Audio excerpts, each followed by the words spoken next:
And on today's show, how online compliance is changing and could change your business practice.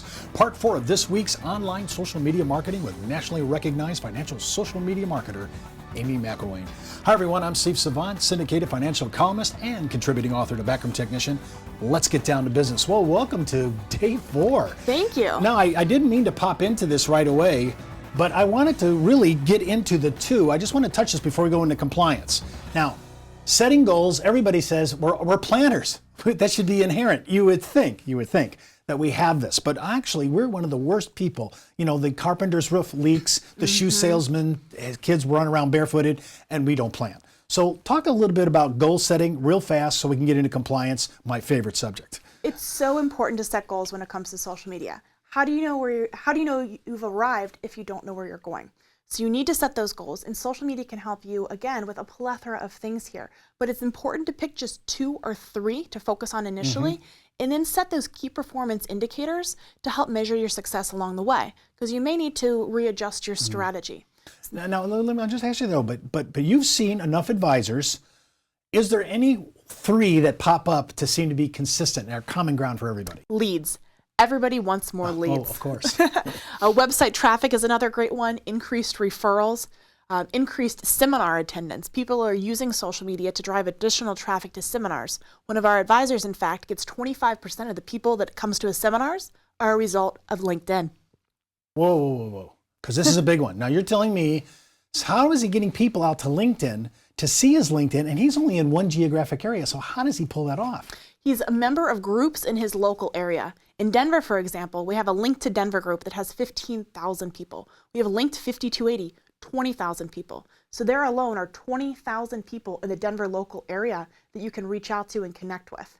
Now what he does is he does a unique approach. He'll do wine events quarterly, and then he'll take those wine events and he'll invite them to a social security planning seminar. Wow. So I'm amazed by stuff like this. And what about connecting? Of course, we're connecting to other advisors, and sometimes I think LinkedIn is somewhat incestual, because we're all talking to each other. But as a wholesaler organization, of course, I'm okay with that. But for a normal advisor, he wants to get in front of consumers. Everybody wants. That's the holy grail. But the centers of influence, I think you need to lay that out just for a quick second here and define that, because I think we're kind of fuzzy on that. Centers of influence are really key when it comes to social media. So connecting with the columnists for your local newspaper, for the local media anchors, the producers of the local TV stations, maybe a local golf pro or some of those local celebrities. Get connected with them. Connect with those people that your audience is following. Well, we can't put it off forever. Content is king, but I want to go through this one area of our programming because I want to skip to it. And this is not an ad for the Republicans. This is really everybody says I'm totally in love with everything you're saying, and then I have this issue, compliance, and I'm showing the big reg notice, which everybody has been delivered to their door. We had to sign off on this as our broker dealer. So talk a little bit about this. This is what I get a lot. The people say, Amy, I love what you're talking about, but there's no way I can do this with the compliance and regulatory issues. Well, actually, FINRA and the SEC are both starting to embrace social media. FINRA in particular is really leading the charge. They've put in place the 1006 and 1139 are some of the key documents that outline the social media policy. And if you go on to the next slide here, sure. Some of the key things that it really talks about is that the importance in developing policies and procedures in place. So making sure you have a social media policy, much like a communication or an email policy that you might have. So having a social media policy, in my book, The Social Advisor, Social Media Secrets of the Financial Industry, there's actually a sample social media policy in the back that you can take and use for your business. You also need to conduct appropriate training as another key element. Well, in the broker dealer that I use, I believe that they are one of the vanguards of this issue. And their compliance has been surprisingly, and think of all the things that I do, has been surprisingly energetic when it comes to partnering with us, and we've really conquered a lot of ground. I think things are changing, just as you said. Now, when I'm talking about compliance, each firm's going to have their own take on this. I just came from a registered rep who were actually talking about moving to one of our broker-dealer relationships. It's so confining, it's so restrictive that for this person who's under 55, he has to make a decision. Because you cannot live without social media, online presence. Your footprint, your territory, your space in that area has to be there so that you can grow your practice.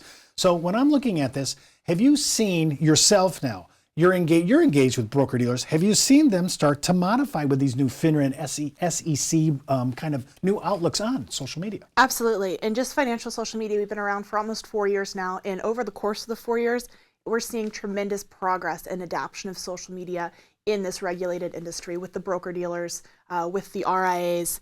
And some of the key things we're really seeing, it's being led by FINRA. They've laid out some great guidelines. If we click onto this next one, we see that the content's really broken down into a couple types of formats: interactive electronic forum and static content.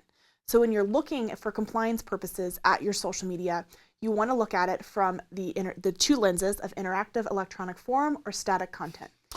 Yeah, well, when we come back from the break, I want her to break this down. Amy, I do want you to bust this out, because I want to make a couple comments on how our broker dealer kind of conquered this issue. We'll be right back in about 30 seconds. Back in the day, life insurance professionals were called field underwriters. Then, carriers trained their field force in the basics of life insurance underwriting. Today, the insurance industry doesn't educate the agent population as they once did. But now you can have the Informed Risk Guide at your fingertips, so you can illustrate a reasonable rate class for your life insurance prospects. Just request your copy of the Informed Risk Guide at downtobusiness.ashbrokerage.com. It's free from Ash Brokerage, the practice enhancement company. Well, Amy, let's talk about this. The difference, give me the yin and the yang, interactive, electronic versus this static issue you were talking about. Interactive content is considered the same as presenting in front of a live group of investors. It does not require pre-approval, however, it does require archiving and post-review. And along the same lines, same suitability requirements apply. If it's not suitable for the entire audience, and it likely never is, don't say it in a public forum. So what happens if someone posts on your Facebook page or your LinkedIn account asking you a specific question about a stock, a bond, or some sort of investment? Address it publicly, but then direct them to a private conversation. Thank them for their comment, let them know you'll be following up with a private email or a phone call. Now, how's compliance on the private response then? On the private response, well, through email or through a phone call, there's records of all of that. Okay, and so as long as you're blottering the communication and keeping it archived. You're no longer saying in a public forum. On the other hand, we have static content. And static content is going to be a lot of your background images on Twitter, Facebook, LinkedIn, your LinkedIn profile. This does require pre-approval by a principal of the agency, similar to your website. Blogs can kind of fall in the middle. FINRA has said that if blogs are updated on a regular basis, it's considered interactive. However, with all of FINRA's guidelines, it's kind of like the Bible, where everybody has their own interpretation. So each broker-dealer is going to look at it differently, so you always want to refer to your compliance officer. When I'm looking at compliance, and let me tell you, everybody's got this, but I actually had to go through this. It isn't that big. At first, I mean, it looks like it isn't. The compliance guide, and now this is downloadable on your site. I'm sure your broker dealers, everybody has this. I have this from my BD and from you. What's in here that I need to really pay attention to?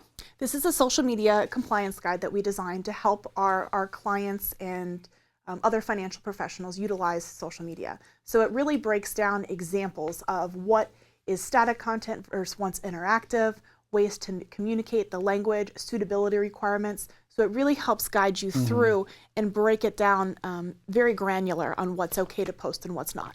Now, in my case, again, one of our protocols in our compliance for my broker-dealer as a registered rep is that they have allowed me to push everything to Twitter. So they've been able to sort out if I can do a blog, if I can do a video, if I can do anything, as long as I can get it to Twitter. They have a trolling mechanism that'll go through Twitter and to look for words, keywords, like the word guaranteed would be a big one. Free is a big free one. would be another one.